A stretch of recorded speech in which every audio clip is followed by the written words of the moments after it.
about in class 1. So each class we go through and analyze an approximately 10-year period of history to see what happened to us after slavery ended, what were the laws and policies put in place,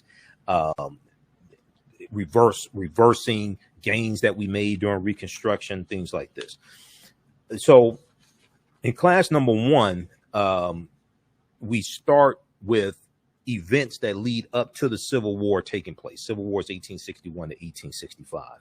So in class number 1, some of the things we discussed were events leading up to the Civil War taking place. We talked about the Louisiana Purchase of 1803 and how that increased the need for more African slaves. The U.S. gets 828,000 square miles of land from France, and this is going to basically double the territory of the U.S. and increase the need for enslaved African labor in some of those states where they're going to have slaves. We talked about Texas becoming a state in the Union and Texas winning its independence from Mexico in 1836. Texas becoming a state in the Union in 1845. It comes into the Union, comes into the United States as a slave-holding state. We deal with manifest destiny and the Europeans here in the United States thinking it's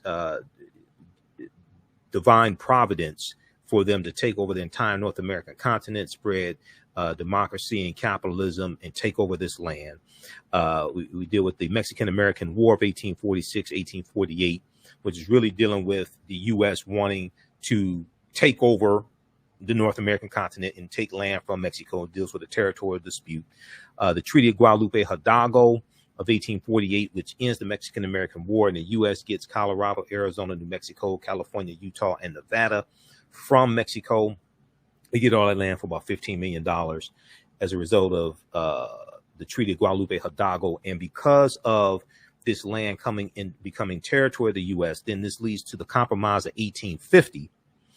And the Compromise of 1850 consists of 5 bills. A lot of that has to do with regulating the territory that's coming into the Union and whether they're going to have, slaves and things like that, whether it's going to be a slave-holding state or not.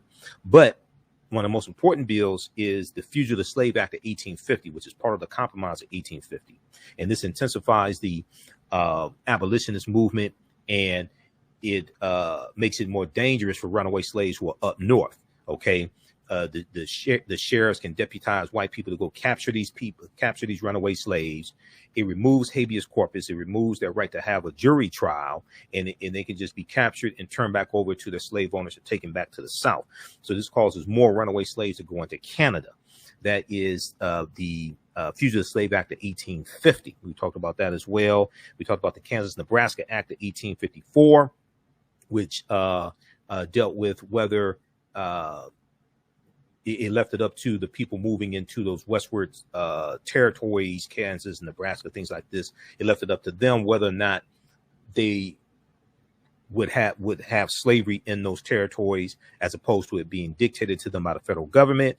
And we also talked about Bleeding Kansas, about 1854, 1855. Bleeding Kansas, which was armed conflict between pro-slavery and anti-slavery groups in Kansas, Bleeding Kansas. So that's some of what we talked about in class number 1.